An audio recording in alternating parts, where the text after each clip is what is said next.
NEET PG परीक्षा स्थगित कर दी गई। सबसे बड़ी खबर, अगले आदेश तक परीक्षा स्थगित रहेगी। ये इस वक्त की सबसे बड़ी खबर। काफी हो हंगामा विरोध के बाद सरकार ने फैसला किया। 23 जून को परीक्षा होनी थी, अब उसको स्थगित कर दिया गया। नीट पीजी परीक्षा थी उसको स्थगित कर दिया गया। अगले आदेश तक परीक्षा स्थगित हो गई है। 23 जून को यह परीक्षा होनी थी, अब उसको स्थगित कर दिया गया। ये बड़ी खबर आ रही है और अभी अगले आदेश तक इसको स्थगित कर दिया गया है। कल होनी थी जो परीक्षा,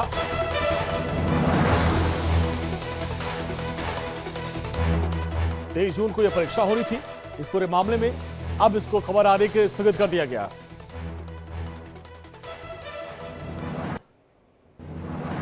और हमारे सहयोगी विवेक हमारे साथ जुड़ रहे हैं। विवेक, कल परीक्षा होनी थी, माना जा रहा जो ग्रेस मार्क वाले अभ्यर्थी थे उनको परीक्षा देनी थी, अब इसको स्थगित कर दिया गया, क्या अपडेट? देखिए अंजनी, बड़ी खबर ये मिल रही है, एक के बाद एक परीक्षाएं कैंसिल हो रही है और एनटीए पर जिस तरह से गाज गिरी है, डीजी को हटाया गया और खरौला को नया डीजी बनाया गया, उससे तो ऐसा लग रहा है कि एक तरह से रिफॉर्म करने की तैयारी है। लेकिन कल जो एक एग्जाम होने वाली थी, नीट यूजी की एग्जाम, जिसमें 1563 छात्रों को भाग लेना था, उससे कैंसिल किया गया है या फिर नीट पीजी की परीक्षा को कैंसिल किया गया है। इसमें थोड़ा सा अभी हमें थोड़ा सा और अपडेट का इंतजार करना होगा। साथ ही साथ आपको बता दें कि इस पूरे मामले में अभी तक जिस तरह से एक्शन लिया जा रहा है उससे ये साफ था। कल के एग्जाम को लेकर भी सवाल उठाए जा रहे थे। 23 तारीख को जो पेपर होना था, क्या वो हो पाएगा कि नहीं हो पाएगा, क्योंकि पिछले 9 दिनों में 3 एग्जाम को कैंसिल किया गया, 3 पेपर कैंसिल किए गए और अभी डीजी को हटा दिया गया। तो इससे कोई भी पेपर अगर हो रहा था या फिर होने वाला था तो उसको लेकर संशय था, सवाल था। अब खबर आ रही है कल होने वाली परीक्षा को स्थगित किया गया। ये इस वक्त की सबसे बड़ी खबर और एनटीए मामले में सबसे बड़ी। चलिए विवेक, बहुत बहुत शुक्रिया अपडेट के लिए, आपके पास आगे बहुत बहुत शुक्रिया इस पूरी बातचीत के लिए आपका। तो कल होने वाली परीक्षा को स्थगित कर दिया गया।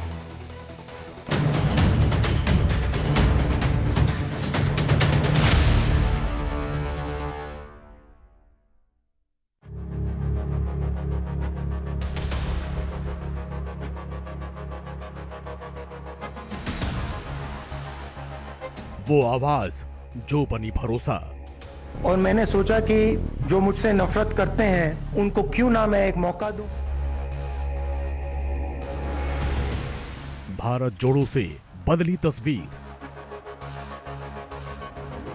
आप किसी से नहीं डरते हो, आप नरेंद्र मोदी को हरा सकते हो। कांग्रेस में फूकी नई ताकत। किसी ना किसी दिन बीजेपी की सरकार बदलेगी, मैं गारंटी कर रहा हूं, ये फिर से कभी नहीं होगा। बेहद दमदारी से लड़ा चुनाव। हम बैंक अकाउंट में टकाटक पैसा डालेंगे। युवाओं की आवाज को उठाया। यहाँ पे पेपर लीक वाला कोई लड़का है, मुद्दों पर सरकार से टकराया। कॉन्स्टिट्यूशन पर खतरा समझकर उत्तर प्रदेश ने कमाल करके दिखा दिया यूपी के जनता को। न झुका न डरा, बस चलता रहा। अगर बोलोगे तो तुम्हारे ऊपर हम केस लगाएंगे। लगाओ केस, मुझे कोई फर्क नहीं पड़ता। क्या कर लोगे मेरा? आक्रामक अंदाज, बेबाक प्रहार। आप लोग मोदी जी के चमचे हो, हम आपकी बात नहीं सुनेंगे। Target set, Rahul is back.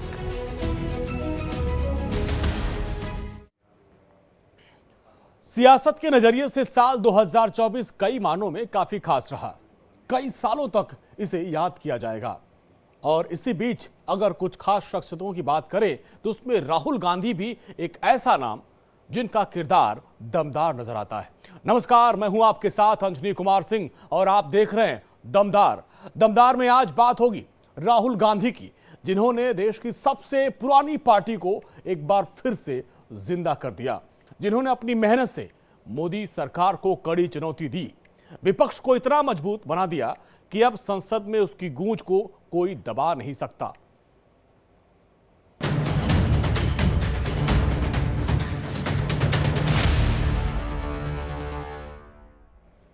सियासत तो उन्हें विरासत मिली, लेकिन अपनी लगातार मेहनत और लगन से राहुल गांधी ने साबित कर दिया कि उनके अंदर एक कुशल राजनेता है, जो सरकार के खिलाफ आक्रामक अंदाज से आंख में आंख मिलाकर बात करता है, जो लाखों छात्रों की आवाज बन जाता है, युवाओं की बात को लेकर सड़क से लेकर संसद तक उठाने की बात करता है।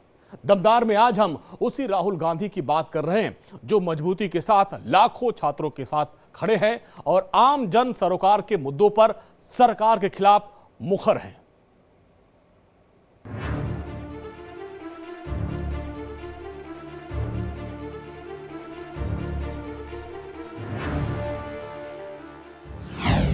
राहुल की ललकार, मोदी सरकार पर प्रहार। बीजेपी के लोग कहते हैं कि हमारी लेबोरेटरी मध्य प्रदेश और गुजरात, तो लेबोरेटरी से यह काम शुरू हुआ है। नीट पर स्टैंड साफ, यूथ को राहुल का साथ।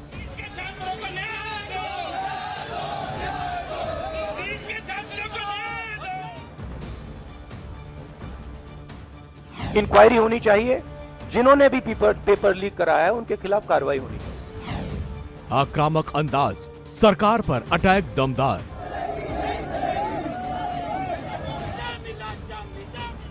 पावर ना कोर्ट के हाथ में है, ना मिनिस्ट्री के हाथ में है, पावर आपके हाथ में है। बदले बदले से युवराज, राहुल का नया अवतार।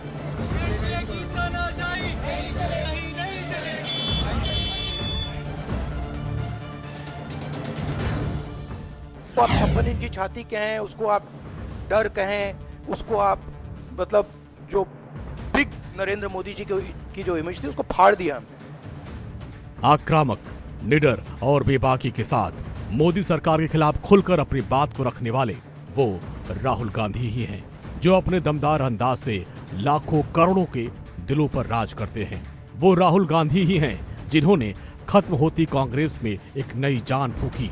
वो राहुल गांधी ही हैं जो युवाओं की समस्याओं के साथ कंधे से कंधा मिलाकर खड़े दिखाई दे रहे हैं। वो राहुल गांधी ही हैं जिन्होंने हर मुद्दे पर सरकार को आईना दिखाया, जहां जरूरत पड़ी चट्टान की तरह खड़े रहे। आम लोगों के मुद्दों को लेकर, जन सरोकार के मुद्दों पर राहुल गांधी लगातार बेबाकी से अपनी बात को रखने से नहीं चूकते।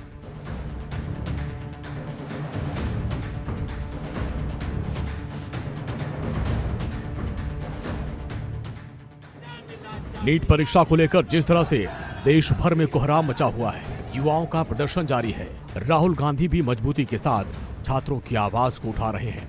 राहुल गांधी ने आंदोलन कर रहे छात्रों से मुलाकात की और केंद्र सरकार पर जमकर जुबानी हमला किया। राहुल गांधी ने कहा, सरकार छात्रों के भविष्य के साथ खिलवाड़ कर रही है। राहुल ने केंद्र सरकार पर हमला बोलते हुए कहा कि ये सरकार पेपर लीक को नहीं रोक पा रही है। उन्होंने कहा कि पेपर लीक को बंद करना चाहिए और छात्रों की जिंदगी से खिलवाड़ करने वाले गुनहगारों को कड़ी से कड़ी सजा दी जानी चाहिए। सबसे पहले जो शिक्षा का सिस्टम है उसको एक संगठन ने कैप्चर कर रखा है। अपने लोगों को हर पोस्ट पे यही डालते हैं। वाइस चांसलर्स की लिस्ट निकाल लीजिए, पता लग जाएगा। तो इसको रिवर्स करना होगा। दूसरी बात, मैनिफेस्टो में हमने साफ कहा, पेपर लीक होने के बाद कार्रवाई करना एक बात है, बहुत जरूरी है और स्ट्रिक्ट से स्ट्रिक्ट कार्रवाई होनी चाहिए। मगर हमने यह भी कहा था कि पेपर लीक होने से पहले जो सिस्टम्स हैं, जो यूनिवर्सिटी के एग्जाम्स के रूल्स हैं, सिस्टम्स हैं, इनको फिर से असेस करना पड़ेगा, इनको स्टडी कर कर रीडिजाइन करना पड़ेगा। अगर आप मेरिट के बेसिस पर लोगों को नहीं जॉब देंगे, अगर आप आइडियोलॉजिकल लोगों को वाइस चांसलर बनाएंगे, इनकेपेबल लोगों को वाइस चांसलर बनाएंगे, एग्जाम्स के जो स्ट्रक्चर्स हैं, एग्जाम लेने के स्ट्रक्चर्स हैं, उनमें आप आइडियोलॉजिकल लोगों को डालेंगे तो यह काम होगा। ये इसका सबसे बड़ा कारण BJP and its parent organisation ने जो कैप्चर किया है ये है। और अगर आप कल्प्रिट ढूंढना चाहते हैं तो मैं आपको बताता हूं, जिन लोगों ने हिंदुस्तान के इंस्टीट्यूशंस को डिस्ट्रॉय किया है, जो पहले ऑब्जेक्टिव हुआ करते थे, इम्पार्शियल हुआ करते थे, वो आज इम्पार्शियल नहीं है, ऑब्जेक्टिव नहीं है, आइडियोलॉजिकल बना दिए गए हैं और मीडियोकर लोगों को इन इंस्टीट्यूशंस में बैठा दिया गया है। राहुल गांधी यही नहीं रुके। उन्होंने कहा, बीजेपी की सरकार ने देश में शिक्षा व्यवस्था के सिस्टम के साथ खिलवाड़ किया। उन्होंने शैक्षणिक संस्थाओं पर कब्जा करके ऐसे लोगों को बैठा दिया जिससे सारा सिस्टम खोखला हो गया। उन्होंने कहा कि संस्थानों में विचारधारा के आधार पर नियुक्तियां की जा रही है और इसी कारण ये समस्याएं सामने आ रही है। राहुल गांधी ने अपने प्रेस कॉन्फ्रेंस में मोदी सरकार को भी कटघरे में खड़ा किया।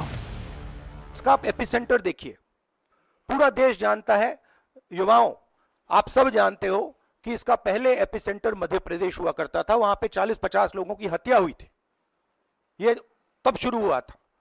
आप जानते हो कि गुजरात में, उत्तर प्रदेश में और मध्य प्रदेश में इन चीजों का एपिसेंटर है। और आप ये भी जानते हो कि बीजेपी के लोग कहते हैं कि हमारी लेबोरेटरी मध्य प्रदेश और गुजरात है। तो लेबोरेटरी से यह काम शुरू हुआ है और अब यह काम देश में फैल रहा है और आपका इससे नुकसान हो रहा है।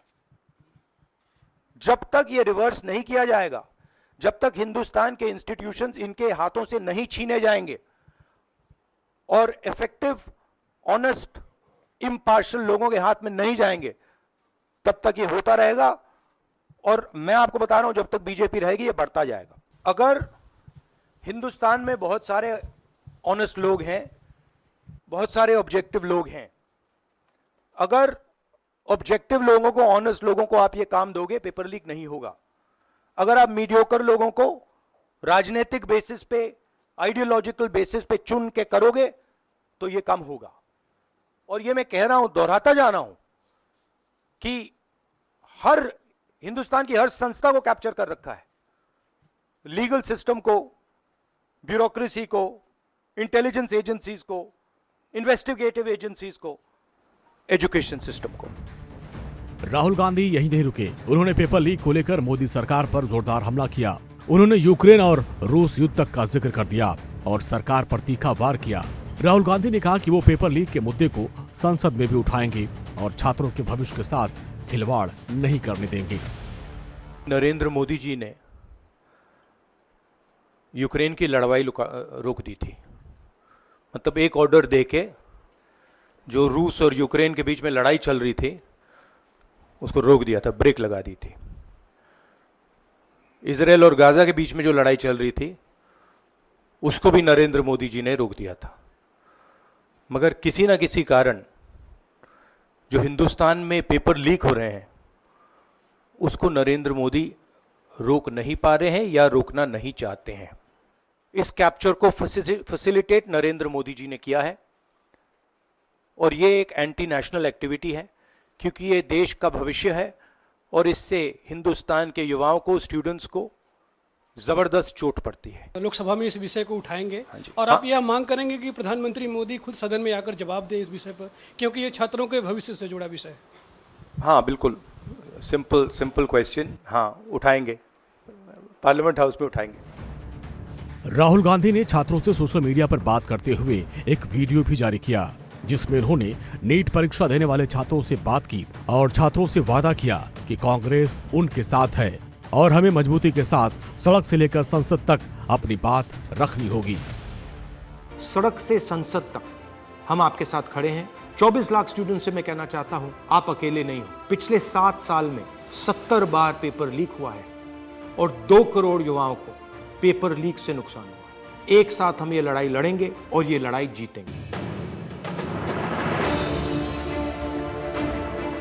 630 जो बेंचमार्क होता है एक रिस्पेक्टेबल स्कोर का, उसमें देखो कंपटीशन तो बढ़ता है, तो जो इन्फ्लेशन रेट है वो 40% से सीधा 400%। सर सिर्फ ये बोलना कि कंपटीशन बढ़ गया और पॉपुलेशन बढ़ गया, I don't think this justifies the statement. Sir main issue जो है वो हमारा पेपर लीक है, क्योंकि सर सबसे पहले अनुराग जो स्टूडेंट्स था उसने ऑलरेडी स्टेटमेंट्स में कहा है कि एग्ज़ाम लीक हुआ है।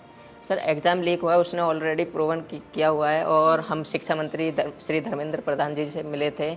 उन्होंने स्टार्टिंग में कहा था कि एनटीए में कोई ऐसा कुछ गड़बड़ी नहीं हुई है और जहां पर 2 सेंटर्स पर ये चीज़ देखी गई है उनको हम अभी वहां पर जांच की जाएगी और हमने मांगे रखी थी कि रीनीट होना चाहिए और सीबीआई जांच होनी चाहिए। बट उन्होंने सीधा जो आंसर दिया था वो दिया था कि सब चीज़ हम सुप्रीम कोर्ट की मानेंगे, जो सुप्रीम कोर्ट फैसला करेगा वही मानेंगे। 1 day of the whole year, तो वो हमारा दिन डिसाइड करेगा कि हम डॉक्टर बन रहे हैं कि नहीं। मेरा पापा नहीं है सर, डैड नहीं है, मर गया, तो मेरा मम्मी अकेली है सर। सर मैं 2 साल ड्रॉप लिया सर। 2 साल में मेरे को स्टडी नहीं हो पा रहा सर, अच्छा से घर में प्रॉब्लम, मनी का प्रॉब्लम, लॉन्ग टर्म में पैसा बजट नहीं हो पा रहा सर। नहीं तो अगर हम आपके लिए 2-3 चीज़ें कर सकें, सरकार के पर प्रेशर डाल पाए तो हमें किस चीज़ों पे बोलना चाहिए? सर सबसे पहले तो सर सेकेंड एनटीए एजेंसी जो है वो एग्जाम्स ना ही कंडक्ट कराए, अगर वो नहीं करवा पा रहे हैं, एक्नॉलेज करें कि हम नहीं मैनेज कर पा रहे हैं। NTA as a concept is a failure. Yes NTA पे हमारा किसी का ट्रस्ट नहीं है एनटीए पे इस टाइम। नीट के मुद्दे पर जहां देश की सियासत उबल रही है, छात्रों में सरकार के खिलाफ आक्रोश है, उसमें राहुल गांधी जिस बेबाकी के साथ लाखों छात्रों की आवाज बनकर अपनी बात को संसद से लेकर सड़क तक आंदोलन करने की बात कर रहे हैं, वो वाकई काबिले तारीफ है। आम आदमी के मुद्दों पर बेबाकी के साथ अपनी बात को रखना, चाहे वो नीट परीक्षा में गड़बड़ी हो या फिर अग्निवीर का मुद्दा, राहुल गांधी युवाओं के साथ खड़े हैं। उनकी आक्रामक निडर शैली दूसरे नेताओं की भीड़ से उन्हें अलग करती है और राहुल गांधी को दमदार शख्सियत बनाती है। Bureau report, India daily. Rahul Gandhi अब धीरे धीरे सियासत के अखाड़े के एक मजे हुए पहलवान की तरह नजर आ रहे हैं। इस बार के लोकसभा चुनाव में राहुल गांधी ने अपनी आक्रामक शैली, बेबाक अंदाज से जिस तरीके से चुनाव प्रचार किया, उससे यह साबित हो गया कि अब राहुल गांधी को कोई हल्के में नहीं ले सकता। राहुल ने अपने दमदार किरदार से अपने विरोधियों को करारा जवाब दिया। राहुल ने कमजोर से दिखने वाली कांग्रेस में एक नई संजीवनी डाल दी।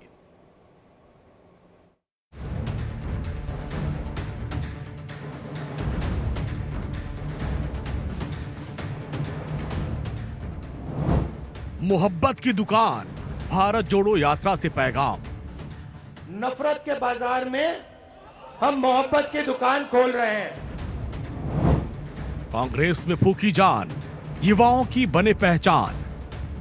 ये पीएम ऑफिस का स्कीम है और इससे सेना का, देशभक्तों का, जवानों का अपमान किया जा रहा है।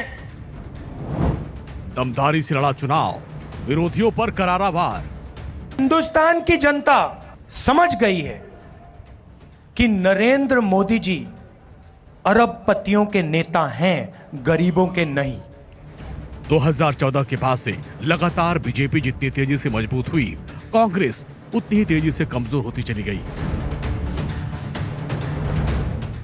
हार पर हार से कांग्रेस टूटती चली गई। 2014 में तो कांग्रेस ने लोकसभा चुनाव में अब तक का सबसे खराब प्रदर्शन किया। उसके बाद भी हालात ऐसे ही रहे। 2019 में बामुश्किल 50 के आंकड़ों को छुआ। देश की सबसे पुरानी पार्टी बिखराव और नेताओं के आंतरिक कलह से जूझती रही। एक के बाद एक पार्टी के दिग्गज नेताओं ने या तो पार्टी को अलविदा कह दिया या फिर वो बीजेपी में शामिल हो गए। साल 2024 आते आते पार्टी कमजोर हो गई थी। कांग्रेस की हालत ये हो गई थी कि उसे विपक्ष का नेता तक ढूंढना मुश्किल हो गया था। तकरीबन हर राज्य में तोड़फोड़ हुई। कई दिग्गज पार्टी का दामन छोड़कर चले गए। पार्टी छोड़ने का बहाना राहुल गांधी पर भी लगा। उनके ऊपर उदासीनता का आरोप लगा, लेकिन इन आरोपों से बेपरवाह राहुल गांधी अपने मिशन पर लगे हुए थे।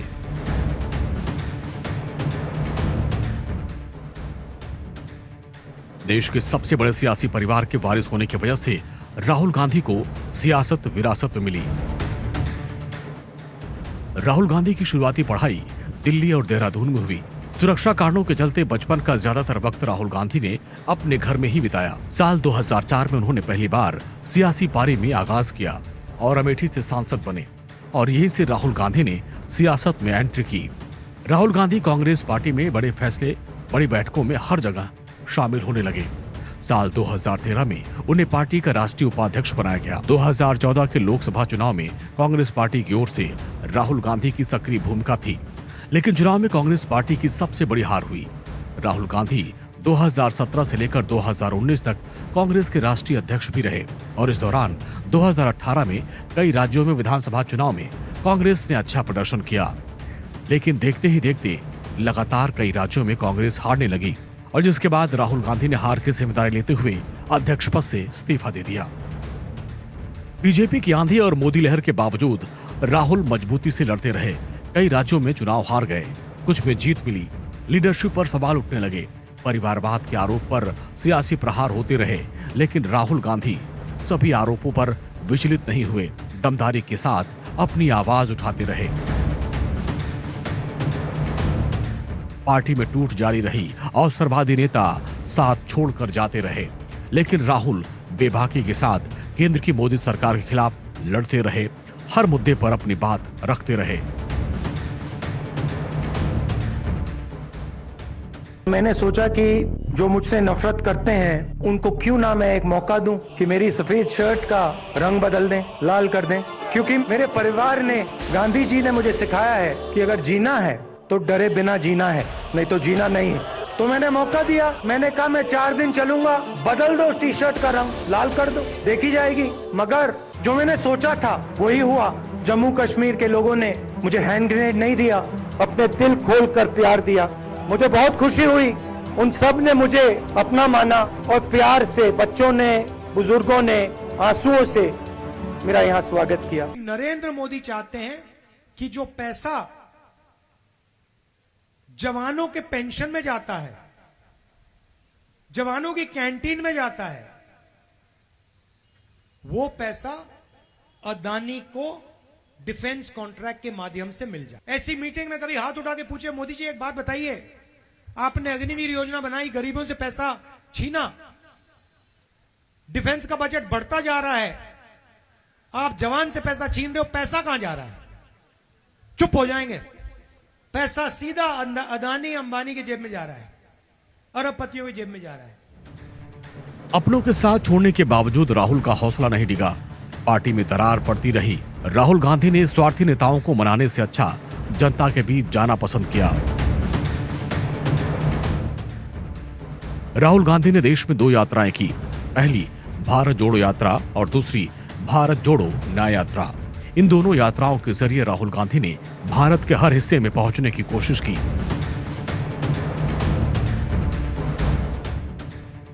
लाखों लोगों से मुलाकात की, आम लोगों से जुड़े, उनसे संवाद किया, उनसे बातचीत कर उनकी समस्याओं को सुना।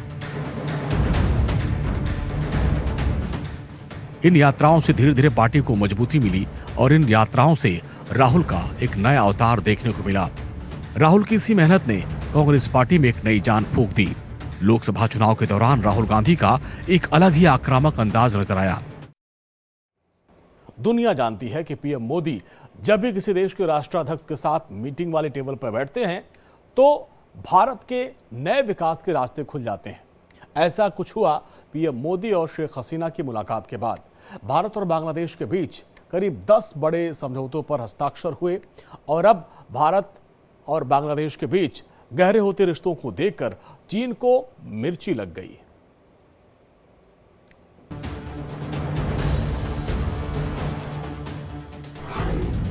भारत बांग्लादेश की यारी चीन साजिशों पर भारी।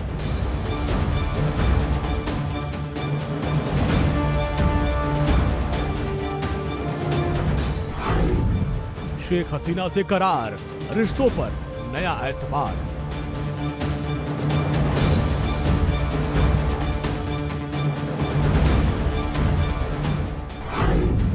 मोदी का मास्टर प्लान, तड़प उठा पाकिस्तान।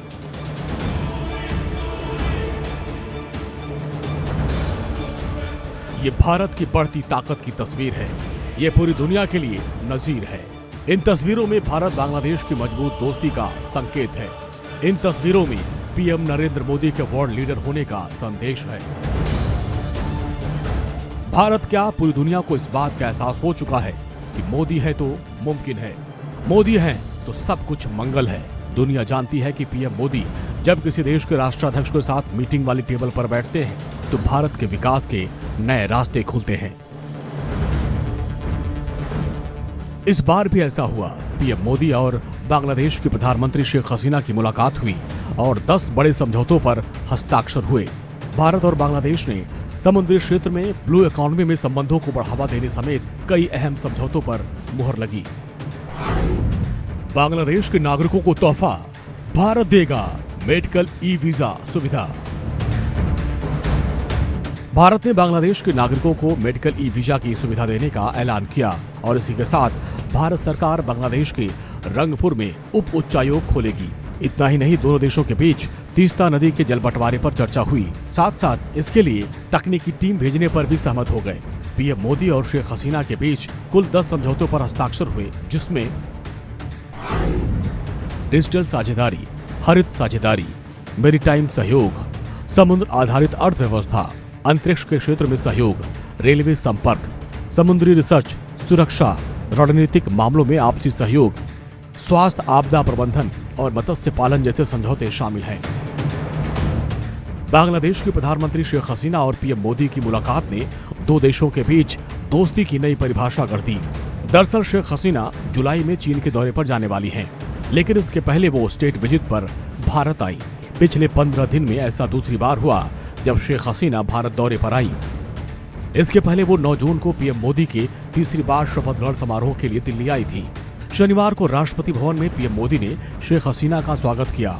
इसके बाद उन्हें सेरेमोनियल वेलकम दिया गया। शेख हसीना ने राजघाट जाकर राष्ट्रपिता महात्मा गांधी को नमन किया, श्रद्धांजलि दी,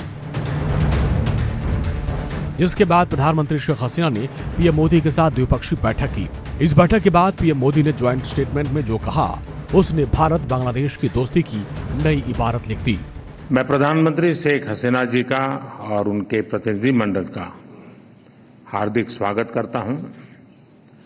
वैसे तो पिछले लगभग 1 वर्ष में हम 10 बार मिले हैं, लेकिन आज की मुलाकात विशेष है क्योंकि हमारी सरकार के तीसरे कार्यकाल में प्रधानमंत्री शेख हसीना जी हमारी पहली स्टेट गेस्ट है। इस दौरान बांग्लादेश के प्रधानमंत्री शेख हसीना ने भी बांग्लादेश की आजादी में भारत के योगदान का जिक्र करते हुए बैठक के बारे में जानकारी दी। India is our major neighbor, trusted friend and regional partner. Bangladesh greatly values our relations with India, which were born during our war of liberation in 1971. Bangladesh की प्रधानमंत्री शेख हसीना की भारत दौरे के दौरान कई घोषणाएं हुई, जिसमें से जो खास घोषणाएं हैं, चलिए आपको उसके बारे में बताते हैं। बांग्लादेश के मरीजों के लिए ई वीजा की सुविधा, रंगपुर में भारत का नया सहायक उच्चायोग, राजशाही और कोलकाता के बीच ट्रेन सेवा, चटगांव और कोलकाता के बीच नई बस सेवा, नेपाल से बांग्लादेश को 40 मेगावाट बिजली का निर्यात, गंगा जल संधि के लिए संयुक्त तकनीकी समिति गठन, बांग्लादेश के पुलिस अधिकारियों के लिए प्रशिक्षण, मरीजों के लिए मुक्ति योद्धा योजना शामिल है। प्रधानमंत्री मोदी और शेख हसीना की इस मुलाकात को काफी अहम माना जा रहा है, क्योंकि भारत ने बांग्लादेश के उस मोंगला बंदरगाह को प्रतिबंधित करने और वहां एक नया टर्मिनल बनाने में दिलचस्पी दिखाई, जिस पर पड़ोसी मुल्क चीन की नजरें टिकी हैं। एशिया महाद्वीप में हो रही इस तनातनी में अगर भारत का ये कदम सफल हो जाता है तो ये भारत के लिए एक बड़ी रणनीतिक कामयाबी मानी जाएगी। अगर ऐसा होता है तो मोंगला बंदरगाह पर नियंत्रण से भारत को बांग्लादेश के साथ साथ मजबूत संबंध करने में और हिंद महासागर में अपनी सुरक्षा को बढ़ाने का बड़ा मौका मिल जाएगा, और ये ड्रैगन की चालबाजी पर सबसे बड़ी चोट होगी। फिलहाल भारत का मास्टर प्लान तैयार है और इसकी तस्दीक पीएम मोदी ने कर दी है। बांग्लादेश हमारी neighbourhood first policy, act east policy, vision Sagar और इंडो पैसिफिक विजन के संगम पर स्थित है। पिछले 1 ही वर्ष में हमने साथ मिलकर लोक कल्याण के अनेक महत्वपूर्ण प्रोजेक्ट्स को पूरा किया है। आज हमने नए क्षेत्रों में सहयोग के लिए फ्यूचरिस्टिक विजन तैयार किया है। बांग्लादेश भारत का सबसे बड़ा डेवलपमेंट पार्टनर है और बांग्लादेश के साथ अपने संबंधों को हम अत्यधिक प्राथमिकता देते हैं। दुनिया जानती है कि पीएम मोदी जो सोचते हैं वो करके ही दम लेते हैं, और ये वजह है कि प्रधानमंत्री नरेंद्र मोदी ने पिछले 1 साल में भारत और बांग्लादेश के बीच हुए गठजोड़ से मिली सफलताओं का जिक्र करके भविष्य का खाका खींच दिया। पिछले 1 ही वर्ष में हमने साथ मिलकर लोक कल्याण के अनेक महत्वपूर्ण प्रोजेक्ट्स को पूरा किया है। दोनों देशों के बीच भारतीय रुपये में ट्रेड की शुरुआत हुई है। भारत बांग्लादेश के बीच गंगा नदी पर दुनिया की सबसे लंबी रिवर क्रूज को सफलतापूर्वक पूरा किया गया है। भारतीय ग्रिड से होते हुए नेपाल से बांग्लादेश तक बिजली निर्यात ऊर्जा क्षेत्र में सब रीजनल सहयोग का पहला उदाहरण बना है। एक ही वर्ष में इतने सारे एरियाज में इतने बड़े इनिशिएटिव्स को जमीन पर उतारना हमारे संबंधों के स्पीड और स्केल को दर्शाता है। अनुमान लगाया जा रहा है कि मोंगला बंदरगाह के जरिए भारत और बांग्लादेश के बीच सहयोग और बढ़ सकता है और यही वजह है कि प्रधानमंत्री मोदी और पीएम शेख हसीना की मुलाकात की तस्वीरों को देखकर और पीएम मोदी के दिए बयानों को सुनकर चीन के लाल सुल्तान शी जिनपिंग को जरूर मिर्ची लग गई होगी। Bureau report, India daily. NEET UG के नतीजों को लेकर देश भर में घमासान मचा हुआ है। नीट का परिणाम सवालों के घेरे में और इन सब के बीच ईओयू को बड़ी कामयाबी हाथ लगी है। दरअसल ईओयू ने पेपर लीक कांड से जुड़े शख्स सिंटू को देवघर से गिरफ्तार कर लिया। सरकार ने देश में एंटी पेपर लीक कानून को लागू कर दिया।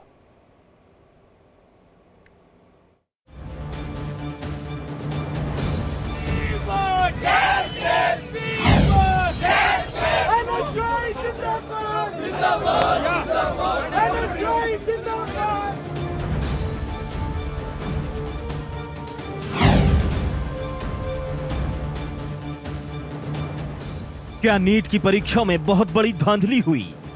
क्या एनटीए अपनी भूमिका निभाने में पूरी तरह नाकाम साबित हुआ? क्या फर्जीवाड़े की आड़ में नीट परीक्षा पर सेंध लगाई गई? क्या 24 लाख बच्चों के भविष्य के साथ खिलवाड़ किया गया? पेपर लीक को लेकर इस वक्त जो चौंकाने वाले खुलासे हो रहे हैं, वो चीख चीख कर हर सवाल के जवाब में हाँ हाँ बोल रहे हैं।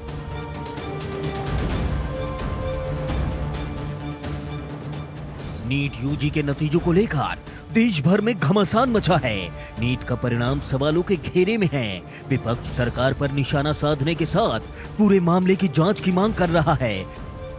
ऐसे में नए नए खुलासे हो रहे हैं। नीट पेपर लीक मामले में आर्थिक अपराध इकाई यानी ईओयू को बड़ी कामयाबी हाथ लगी है। ईओयू ने पेपर लीक कांड से जुड़े शख्स चिंटू कुमार को देवघर से गिरफ्तार कर लिया है। इसके साथ ही ईओयू चिंटू को गिरफ्तार करने के प्रयास में लगी हुई है। इसके अलावा मामले में अन्य 10 लोगों को भी हिरासत में लिया गया है। चिंटू ने जो पूछताछ में खुलासा किया है वो चौंकाने वाला है। दरअसल ईओयू ने शुक्रवार देर रात 1 बजे चिंटू को गिरफ्तार किया। चिंटू ने पूछताछ में बड़े खुलासे किए। चिंटू ने बताया कि उसे रवि अत्री गैंग से प्रश्न पत्र और उसकी आंसर शीट मिल गई थी। इस मामले में संजीव मुखिया का नाम भी सामने आया है। पुलिस सूत्रों के मुताबिक संजीव मुखिया नीट पेपर लीक मामले की खास कड़ी है। सूत्रों के मुताबिक पुलिस संजीव मुखिया की भी गिरफ्तारी करने के लिए उसके ठिकानों पर छापेमारी कर रही है।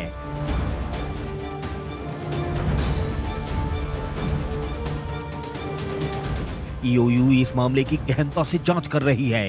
ईओयू इस रैकेट की तह तक पहुंचने की कोशिश में लगा हुआ है। पुलिस उस लिंक का भी पता लगाने में लगी है जिसके जरिए नीट पेपर सॉल्वर गैंग तक पहुंचा जा सके।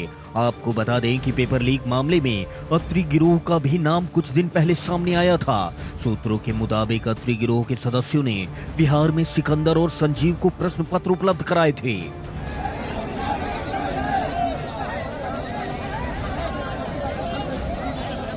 जहां एक ओर नीट और यूजीसी नेट परीक्षा पर पर्चा लीक होने को लेकर देश भर में आक्रोश है। छात्र सड़कों पर उतरकर विरोध प्रदर्शन कर रहे हैं।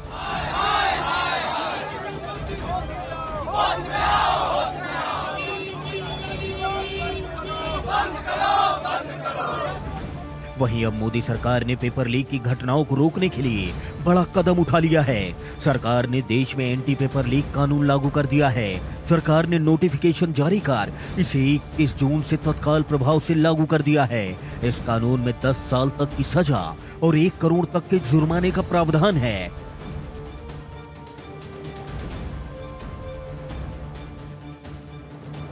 दरअसल सरकार ने इसी साल फरवरी में एंटी पेपर लीक कानून बनाया था, लेकिन अधिनियम की अधिसूचना केंद्रीय शिक्षा मंत्री धर्मेंद्र प्रधान से पूछे जाने के ठीक एक दिन बाद आई।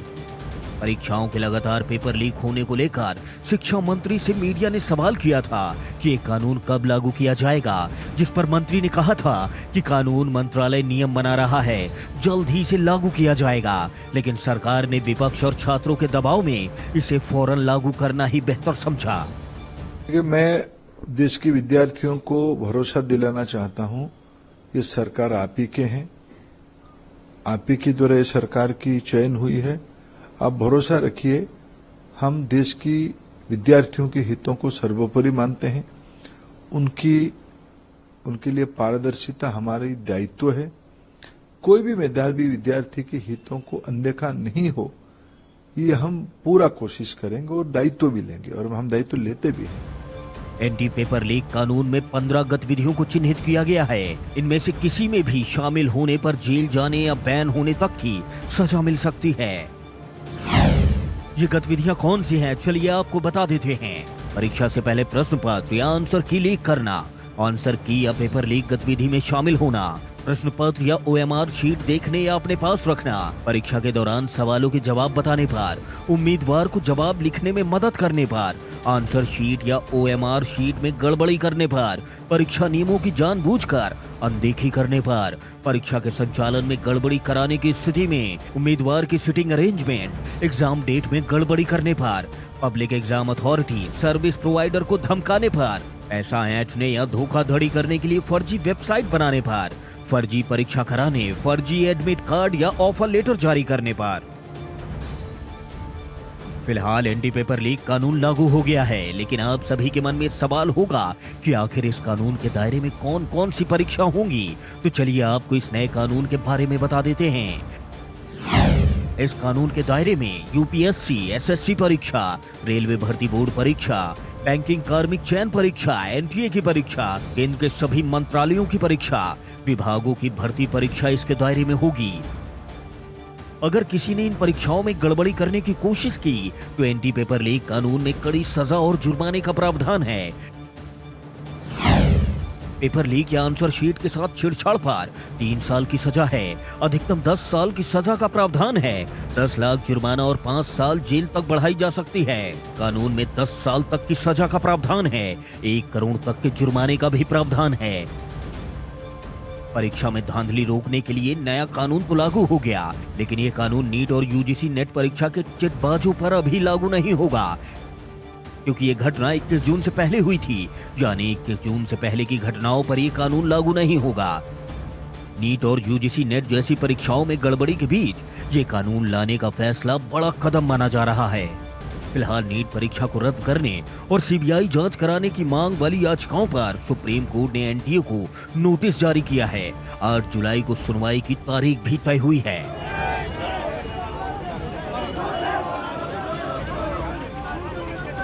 Report India daily.